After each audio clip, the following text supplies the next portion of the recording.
Hey y'all, come on in. Ooh, that graph emoji.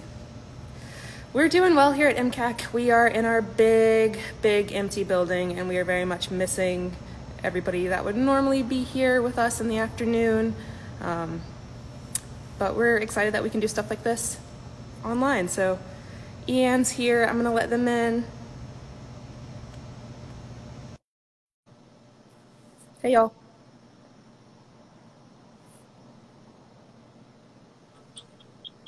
Hey there. Hello. Also, hold on 1 second. I'm going to give this a little quick rub so it's not so greasy. Hold up. Do what you gotta do. Yes. We love a clear image. There we We go. do. There. Hey friend. Hey, how's it going? It's going so well. I'm so happy to see you. Good to see you too. I'm so glad that we could hop on and chat and talk and connect and Yeah, celebrate. absolutely. Yeah. So I know there are folks that are already in from Birmingham who've joined us. I'll say really quickly as folks are coming in. My name is Lauren. My pronouns are she, her, hers.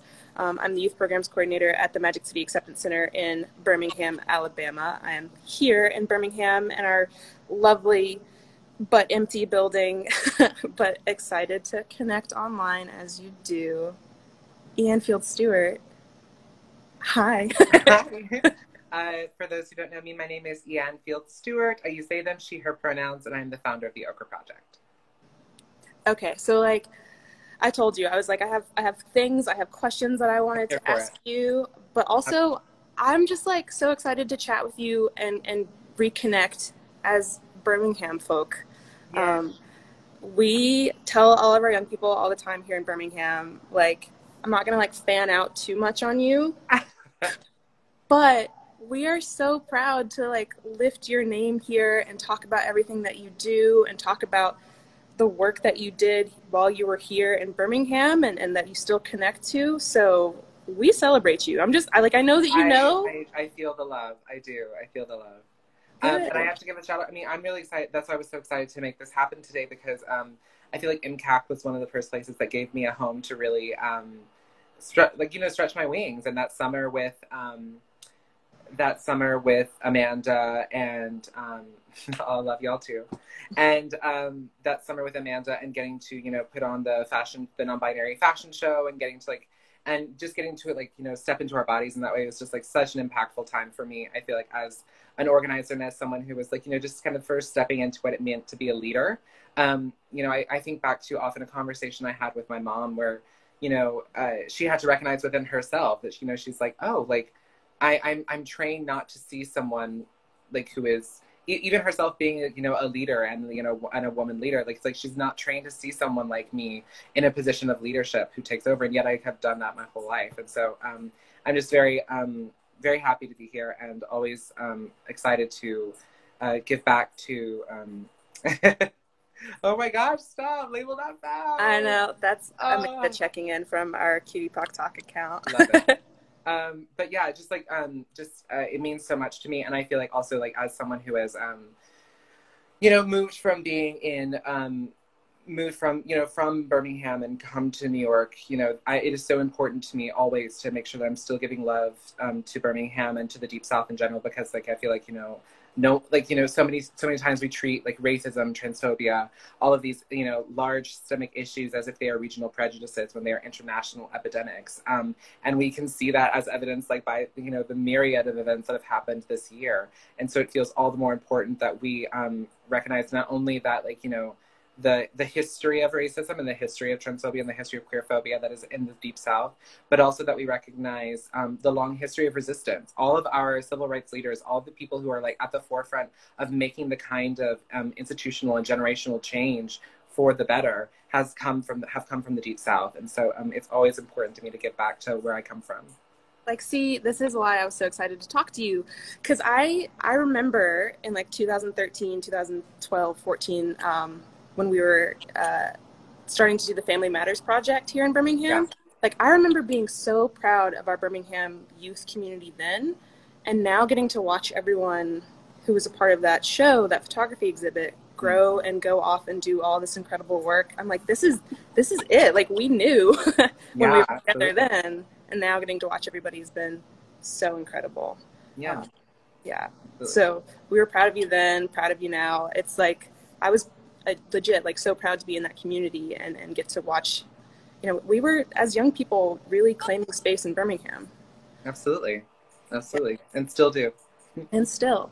So yeah, it's always a pleasure to connect young people who are here and in the South and across the state to that history. Like you said, it's not that it doesn't exist, it's just that we aren't always in contact with it as LGBTQ Southerners, despite having a history of activism, despite being the region of the country that's raising like the most LGBTQ families, despite all of those things, trying to fight back against that. So, well, I'm just like, first of all, curious to like catch up with you and hear what you've been working on, because I know you stay busy.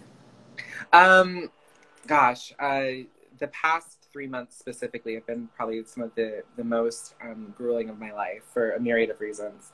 But essentially, I think that the easiest way to kind of put everything that I've been doing, you know, pre-COVID, it was, you know, all about, you know, like I'm an actress and I'm doing the acting thing, and I'm, you know, out here, you know, trying to make that as my living. And Ochre Project was something that I was doing as sort of like, you know, my way of giving back. It was like, you know, my platform within the organizing world. And then obviously COVID occurred, and I spent, you know, like many of us, I think I spent, you know, about good 3 to 4 months just like, I'm home, I'm depressed, I'm not doing well, you know. And then around May 31st, through Ochre Project, I released the Nina Pop and Tony McDade Mental Health Recovery Fund, which is our fund that sets Black trans people up with one-time 100% free mental health therapy with Black therapists. And so that was sort of in reaction to, you know, the death of Nina Pop, the death of Tony McDade, or the murder, I should say, of both of those people. And sort of the continued violence, both institutionalized and personalized. And I also think that, like, really there's not much of a difference between those two things, because at the end of the day, institutionalized violence can be seen as many things. And also the reality is that that interpersonal violence, while I'm an abolitionist and I do not believe in, like, you know, police or in jails or anything like that, that is the measure of how we in society determine how people are, you know, punished for wrongdoing. And so when we allow, you know, the deaths of Black trans women in particular to go unsolved for so long, and without that intervention, without those institutionalized systems that we use as a measure of punishment in place, it is our way as a society of saying that we don't care. Mm-hmm. And and to be clear, this is not me saying that I believe that, you know, that I'm supporting, you know, the imprisonment or in supporting jails or police or any of that. I do not want those, and I do not want those institutions in our neighborhoods or in our homes or in our communities. However, I also recognize that, like, you know, we don't yet have the kind of restorative justice practices in place to actually address the harm that has been caused to Black trans people for so long. And so it's like, listen, you know, I can have my opinions about this, and I can have my ideas of what we should and should not be doing. But guess what? Something needs to be done, because mm-hmm. It's ridiculous that this keeps on happening and no one is doing anything about it. And so that's a complicated reality to live at the center of. But at the end of the day, I refuse to let us continue to be murdered and no one talk about it and no one do anything about it.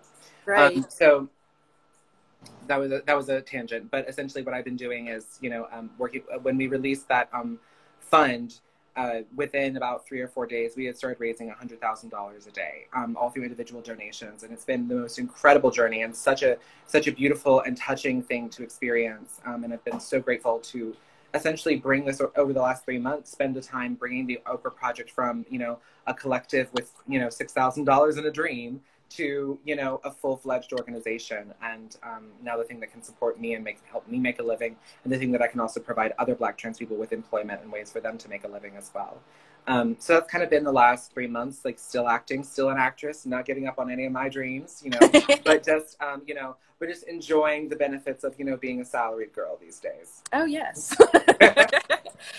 It's been so encouraging to watch, like you say, like the speed of people throwing support to the Ochre Project has been honestly deeply motivational to watch, that it feels like things are actually shifting in a really, really, really positive way.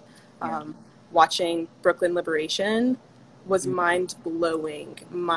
I want to see that in the streets here in Birmingham. Like, I'm all for that hugely public, and just like all the white, like, that was beautiful. It was so beautiful to see. And so, you know, I think, again, I'm just going to keep saying, because I work with youth, I want our young people to see that and then feel connected to that and know that, you know, we are writing our history in our own time. We are keeping it. We want it to be accessible to young people. Something I want to bring up about that as well is that, you know, right after we had co-organized the Brooklyn Liberation March, and, you know, all those 15,000 people showed up, that, you know, just days after, a group of youth, and I heard from parents of these youth, co-organized their own march in Brooklyn. And while it wasn't as highly publicized, like, they had a huge number of people come out in support of what they were doing, and they were handing out water, they were handing out, like, masks. Like, so I absolutely 100% believe that young people and youth, whatever we call them, are just as, like, they are just as valid, if not more valid, organizers, because they are at the youth are at the forefront of this movement. Youth are at the forefront of all movements for social change, because they're getting this world handed to them, right? Like, just as the world was handed to me. And, you know, I mean, I think that, you know, at the tender age of 27, you know, I hope that I can still be considered, like, in the realm of youth. And I'm now, like, a young adult kind of situation, or maybe I'm just a full-fledged adult and everyone's like, girl, you playing yourself. Yeah, but, I don't know. But I think that it's, like, I think that we forget so often that, you know, like, that young people have been at the, like, you know, Martin Luther, all these people that we uplift, Martin Luther King, Malcolm X, you know, they were young. Bayard Rustin, all of these individuals, like, were all young people while they were doing this. They were all in their early 20s, not even in their late 20s. Right. So to act as if young people are not going to be the energy that we need to infuse this movement with some actual movement is ridiculous. Yeah, it's absurd. And, like, we see it, like, when you are watching these movements, when you're watching marches, when you're watching organizing, it is young people. And so, yeah, just getting that sense of what is possible and the legacies that you're connected to in your history has been a huge part of at least what we're trying to work on here. We've been doing a lot of conversations around know your rights for young people as they're interacting with the police, as they're interacting with folks in schools, knowing your rights around starting GSAs and around what you can do to organize there. And in Birmingham and really across the state, we're starting to see a lot more GSAs spring up out of kind of nowhere. I shouldn't say out of nowhere. I just said there's so much history, right? But it's been really, really incredible this past year to see so many young people reaching out and asking, you know, how can we start a GSA? How can we organize in our school? What are our rights around if we go to protest as minors and all of that? So it's been really incredible. And again, Birmingham, it's Birmingham. Like, this is our history, like civil rights protests in the streets, in particular with children, like, that is our legacy. So it's been really, really cool. I want to ask you about joy and about pride. And so I wanted to ask you what your, like, proudest community moments have been. And it can be Birmingham, it could be in New York, it can be both, it could be just everywhere. Like, when have you felt that connection of joy and pride and community that was like, this is it? Many times. However, I think that it's funny. I think I'm going to reference, because I was just talking about it last night, so it's, like, on my mind, which is that, like, you know, I was talking about, you know, like, going out and, like, partying in New York, and, like, you know, when I first moved here, I was, like, friends with a party promoter, and so I ended up in, like, you know, a lot of, like, you know, the best clubs in New York, and, like, all of the chandeliers and the many people and the uns of it all. You know, bye, honey. And the uns of it all, right? But what's funny is that I actually, to this day, like, where I feel like kind of, you know, I've found, like, you know, a party environment here in New York that feels good to me. But where I always feel like the happiest is when I'm back in Birmingham, going to the Quest or going to Al's. Like, I feel like those, because, like, for me, that's family. Like, right. I see this, you know, I see Sierra Simone Campbell. I see, like, you know, like, I see the girls, like, that, you know, the Addison Von Trells. Like, I see all of the girls who have been there, like, for all of the years that I have been growing up, and they always recognize me and they always show me love, and they always say, you know, and like in the bar, like, you know, all the bartenders who like say, oh, you know, hey girl, like, you know, how's New York? You know, it's like for me, that is like, that for me is like where pride lives, you know. And it's like, I think that we idolize so much like the New York, living in New York, and like, you know, how queer friendly it is and all that. And like, there is absolutely a privilege and a joy to being in New York. But there's something for me about going back to a home where like people have seen me since like, you know, my early years of becoming. People have seen me step into my womanhood. People have seen me like step into my girlhood, my womanhood, my beinghood, my blackness in ways that I wasn't before. And I think that to have like those kind of like, to have like a party space where it's like there are people there who can track your years of becoming is just so valuable, and so much more valuable than any sort of like club that I could go to, right? And you know, and finding that space here in New York is harder. It's actually harder to find like those pockets of like the world where it's like people are not just like, they're not just like other bodies in the club, but they're people. And I think that for me, that is like what pride for me as, and I think that for me as like a Southern Black woman, that is what, and the Southern queer Black woman, the Southern lesbian queer Black woman is all about, is that, like, you know, that those early years of going to the Quest, like at 18, and going to like, you know, Al's at 18, and doing things that I probably shouldn't have been doing, but you know, I was still doing them anyways, and coming into my own years of becoming, right? Those years for me are all what has made me into the woman I am today, who focuses on individual people. How am I connecting with individuals? How am I connecting from my heart with people when I go out? Because going out and like being openly and freely queer is not just about, you know, being able to like dance or like, you know, peacock the best. It's about like who is on the other side of that. Like when I give my coins, you know, I'm always giving my coins to the Black drag queens, like always and forever. And they always know that I show them love every time, because those are my people. Those are my women. Those are my girls, you know, that's family. And so I think that is like just such a more valuable, and like, that's where I experience the most like joy and pride in who I am. Yeah, I feel that completely. And I think a lot, I get so defensive of the South because of that feeling that you're describing. Like Birmingham is like it's a little big city, right? So there is that really close-knit community. It is kind of like that everybody knows everybody feeling is very much a thing. But there's still, for so many people, and I never begrudge people this feeling, if they feel like they need to get out of the South, if they feel like they need to leave Birmingham, leave Alabama to live their life the way that they want to live it, I totally get that. I don't begrudge people. But it is, at the same time, so unfortunate that we should have the right to stay here if we want to stay here and create exactly that life, whatever it is. So that's something that we, again, talk to a lot of our young people about. Like, you should be able to be here in your home where you are from and feel that safety, feel that sense of family, feel that security. But what you're describing, that sense of family, that sense of being seen exactly as you are in your personhood and not just like some fleeting character. So it's such a huge feeling. I talk about it all the time. Yeah, absolutely. Yeah. Okay. I do want to know, now that I've just like hyped Birmingham up. Yeah, absolutely. Let's drag her down now. No. I do want to know like what you wish was different about the South, and what your dreams are for Birmingham, in particular for our community. Like, if you could dream out Alabama and Birmingham, where do you want us to go? Well, first of all, I think that's necessary for me to acknowledge that, like, that I'm not the best person to decide where Birmingham should go. The people who stayed in Birmingham are the ones who just should decide where Birmingham goes and where Alabama goes. Like, I have many dreams for what that can be like, but like, you know, and as much as like, you know, I still claim Birmingham, I still, you know, 205 till I die, baby. You know, like, I still like claim where I come from. But also I recognize that I'm in a very different, you know, I'm in a very different world now, and my lived experience is very different. And so I am not the best person to decide where Birmingham should go. And I did a research paper with Sarah Young, who also, you know, we organized together in the South.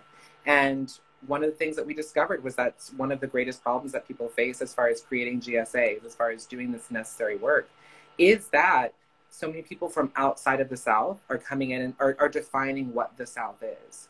Yet they aren't actually from us. And I think that is so crucial and so important to name, that that it's really necessary for the South to define itself on its own terms. And there is no need for any Yankees, anybody outside of, the South to be defining who the South will be. The South will define itself for itself. I will say that from my experience in my 18 years of growing up there, what I wish I could have felt, I wish that my effort could have been met with opportunity. And I think that's why I left. I left because I knew that, no matter how hard I worked, no matter what I committed to, no matter how many things I went to, there were only so many opportunities for my dreams to come true. And the reality is that my dreams lived somewhere else. And so that's where I needed to go. But my dream was never to like leave Birmingham behind or leave Alabama behind.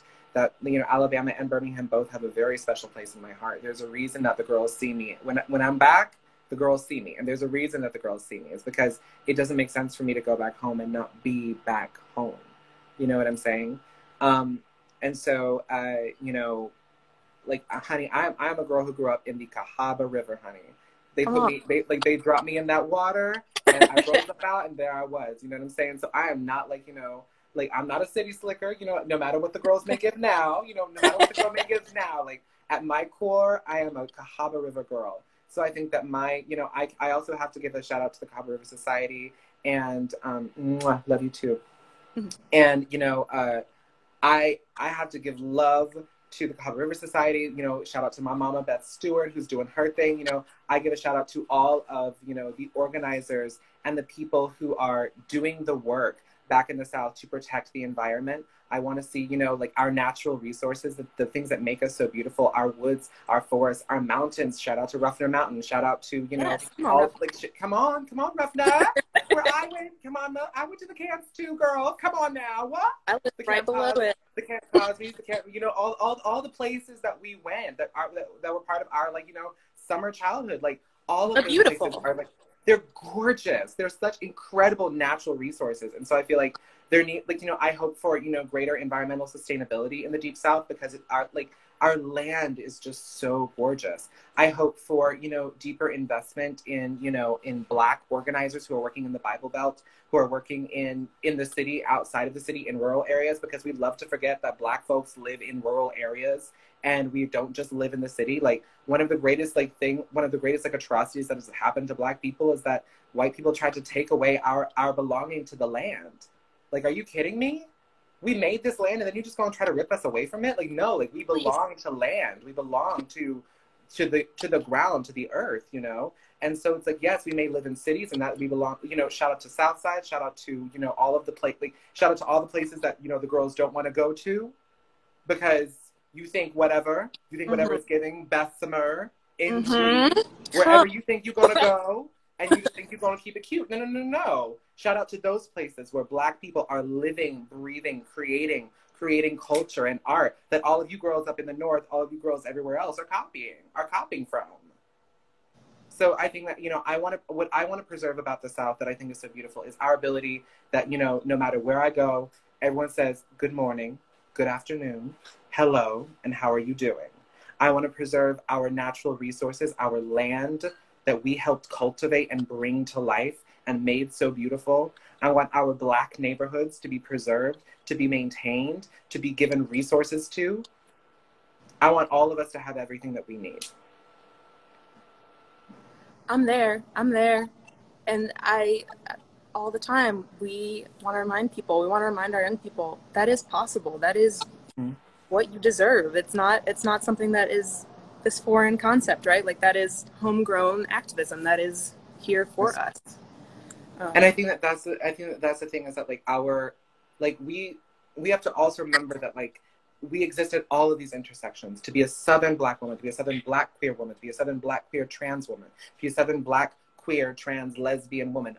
I exist at all of these intersections, and none of them can be ripped from each other, no matter where I go, right?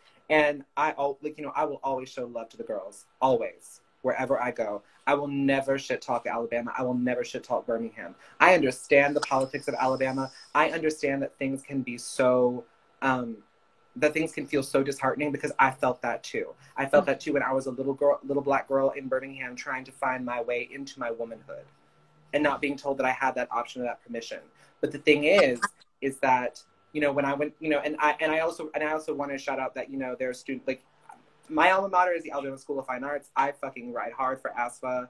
Sorry, I don't know. I'm probably not allowed to curse. I'm sorry, y'all. But you know, like, get one. I ride hard for ASFA. I ride hard for my people there. But also, I understand there are also, like, I've seen some petitions going out that people are, like, that young students are critiquing some of the practices of ASFA, and I support them too. I ride hard for all of it. But I also know that place is so special, and I don't think it could be found anywhere else.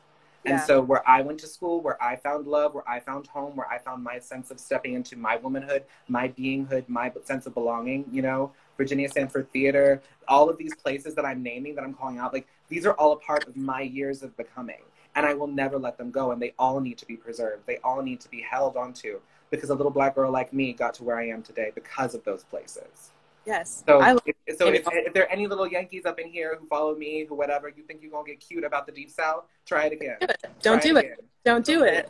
They can't do it. Because this is not the place to try it. You got the right one on the wrong day, honey. And you named it earlier when you were talking about like the well-meaning person who comes into the South thinking that kind of savior complex, right? Or even, you know, I remember growing up, I had well-meaning friends who were from here. When I said I was going to go to the University of Alabama, they were like, what are you doing? Like, you are a Black queer woman.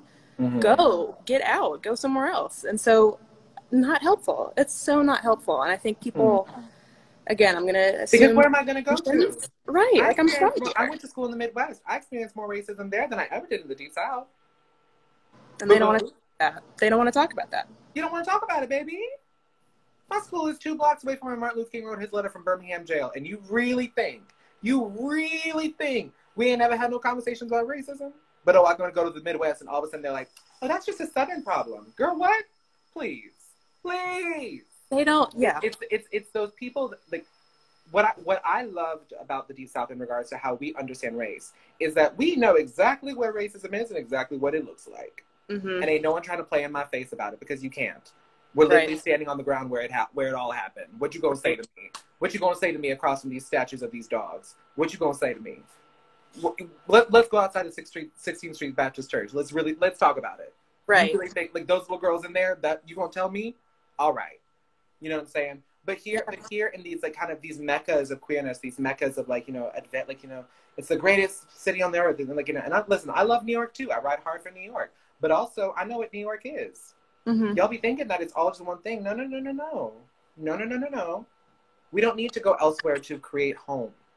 Because the reality is that all we do when we leave and we forget where we come from is that that same girl that I was, that same girl that other people were, who they grew up becoming, those same boys, those same people, those same young people that come up, then they got to leave as well. And it's just grow up and leave. Maybe we should make places where people can feel safe. Maybe that's what we can start investing in. Maybe we need to stop thinking so much about how can we, you know, seek fortune elsewhere. How can we seek fortune when fortune is right here? That's so it. I understand why I left, and I understand that, you know, that leaving the Deep South for me was the right decision. But it was the right decision for me. It is not the right decision for everyone else. Right? And that does not make anyone else's decision less valid than mine. It does not mean that anyone else is doing more of the work than I am. Because at the end of the day, honey, I went where there were resources. Because I was like, honey, I want access to things. You know, the doll likes things, you know. But for people who choose to stay in Birmingham, what they are committing to, their work is about, I am making the most with nothing. Or with very little. Right? There's new territory for me to start building into, right? And that takes courage. That takes strength of character. That takes all of the things that define a Southern person. Really, like, right? And that to have that lifted and to have people realize that is strength. You know, it should not be the case that somebody feels forced out of their home by lack of resources or forced out of their home. Like, it should be that you're getting to thrive exactly where you are. I remember in, I think 2012, 2011, Southerners on New Ground did a campaign called The Right to Stay. And that has stood with me for the longest time, because it was the first time that somebody phrased to me as a queer young person, you absolutely have a right to be in this place. So I'm with you. I will ride hard for Birmingham any old day, any old day. I want to be super considerate of your time because I can't actually see what time it is. I probably have about like 3 or 4 minutes, so probably one more question and then I'll be Okay. needing to head out. Okay. Well, this is just like, again, nostalgia because I know that I wanted to talk to you about like everything, but again, being in Birmingham, I'm like super excited to talk to you and just like reminisce. So I wanted to know like what you remember of like being in high school and our friends that were here and what everybody was working on and like what you were like, to be super Cancer Sun about it. If you could go back and talk to little Ianne. Of course, come on. Like talking to little Ianne. Oh, ooh, child. I know, I'm sorry. I did it. I'm a Cancer. I couldn't help it. Little Ianne.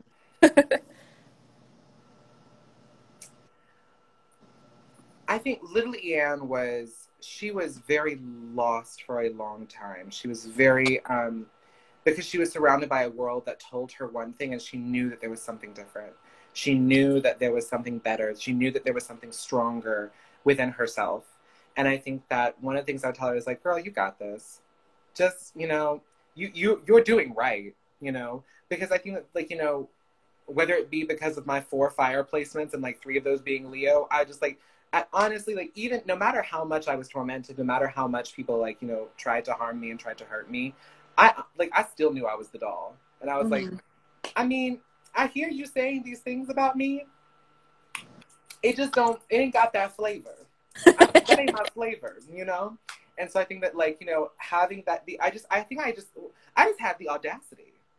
And I still to this day have the audacity. I had the audacity to believe, I'm not going to just, like start a collective. I'm going to be the founder of an organization as a Black trans woman.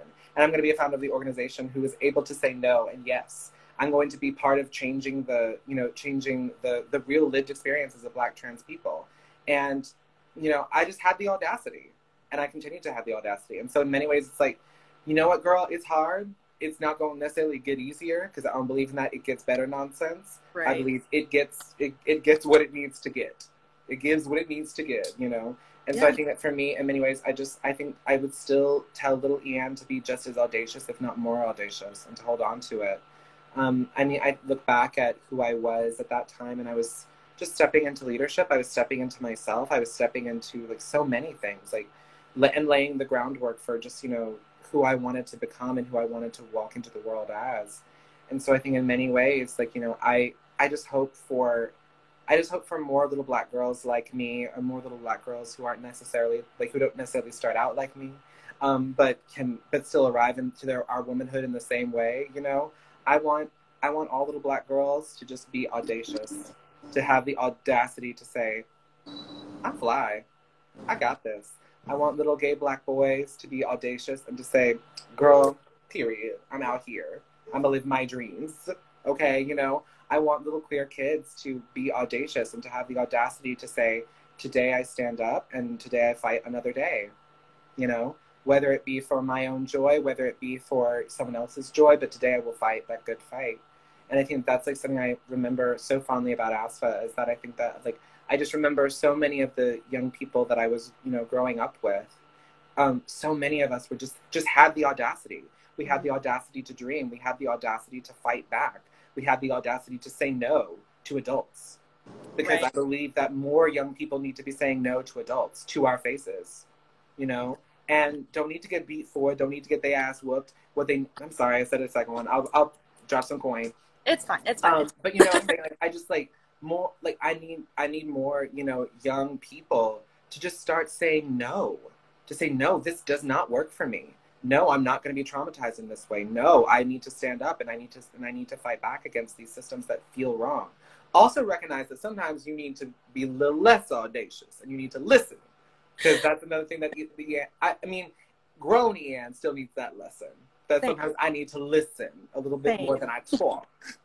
But practice at the audacity. Practice at when the audacity is. And also knowing, like, where audacity sits and how audacity is serving you, right? Mm-hmm. Have the audacity to fight for yourself. Have the audacity to fight for what you believe is right. Don't have the audacity to just never learn from somebody because you don't like them. Don't have the audacity to just, like, be out living any old type of way. That's the kind of audacity I'm talking about. The kind of audacity I'm talking about is the audacity to dream beyond what you were given, to fight for more than what you were told to fight for, to believe that something is possible even if you're told that it's impossible. And so I think that that's like what being in the South taught me, to have respect for my elders and to, you know, give love where I receive love, and to also just have the, because you also ain't gonna tell me that there is anything stronger than a Southern Black woman who's just like, child, listen, there ain't nothing stronger. There ain't nothing more powerful. It is love. Honey, it is care. Shout out to, and shout out to also, I want to give it, like, while I have this opportunity, recently I saw, you know, a tweet, someone was talking about, you know, we have to give love to those early queer people that we saw on the street or just met in passing, whose names we'll never remember or know. Or just those early people, like, you know, living in the hood, living in the neighborhood, living in the community, that we would just see, who provided sort of an early model, a possibility model for all of us. And so, like, and I remembered, and when I read that, I remembered a young woman that I met at ASFA when we were doing Runaways, and her name was Peaches. And she came to like the school to talk to us about, you know, like, because the play was about homelessness, and she came to talk about her experience. And out of a crowd, she picked me out. And I remember her drawing me in, and I remember being so drawn to her, but not having the language to understand why. And now looking back, I'm like, because she was one of the first possibility models I ever had, a woman who saw the womanhood in me before I ever had name for it. And so I got to give a shout out to Peaches. I got to give a shout out to Miss Hattie, who was living in my neighborhood, who gave me, you know, who, when I was just walking around, you know, I had like a big old bag on the back because I was like carrying like clothes to a friend's house, was like, where are you going? And made sure that I knew, in this neighborhood, everyone's got their eye on you. Because in our neighborhoods, you ain't just some little kid that runs by here. Everyone's got their eyes on you. Yeah. So I got to give a shout out to Peaches and Miss Hattie, because those two individuals, while I don't know that they're going to be famous, they may be. I would live for that. I would live for that, you know. But like, they have actively contributed to my well-being and to my being, like, personhood, because they were some of the first people who taught me there are people who are looking out for you. Right. Even if you don't get to talk to them every day, even if you don't talk to them very much, there are people who still see you and still ask about you. And that's what community can look like. That's what community should look like, is that you are never truly alone. There's always someone who has their eye on you and has always got your back. And shout out to Peaches, who saw, like, who provided me with the first moment of being like, this is what sisterhood can be like. Is that before you are ready to name yourself, I can name you. Not in a way that claims you before you're ready to claim yourself, but just I can name what I see in you before you have named for it. And that is so crucial and so important. So shout out to Miss Hattie and shout out to Peaches, wherever they are. That is so incredibly important. That is, again, just to have the possibility to see what in others, what they see in you in that positive way is so huge. So, Ianne, we see you. We have seen you. We've been seeing you. We're excited to keep seeing you. Young people that are watching from our MCAC side, I hope you take this and run with every little word to be audacious and to be seen exactly as you want to be. I have such fond memories of us doing the Family Matters project together and getting to be visible and getting to represent ourselves the way that we wanted to be seen. Actually, the photos are hanging on the wall at MCAC, so I get to see all of our little baby faces. And I'm trying to get Karen to do an update. I think she might be interested in doing that. I don't know. Yeah. So, yeah. Well, and you're gonna save this afterwards, right? Yes. Is that okay with you? Yes, that's perfect. Perfect. Okay, cool. Right. Thank you so much for talking to us. Thank you for having me, Lauren. I appreciate it. Yeah, thanks y'all for watching. Oh, and thanks to Tegan and Sarah Foundation for supporting our online stuff. Oh, yeah, and also it's been cool to connect you, right? To connect you that way, too, through Tegan and Sarah. It makes high school Lauren dream happily. So. Thanks, Ianne. Have a good day.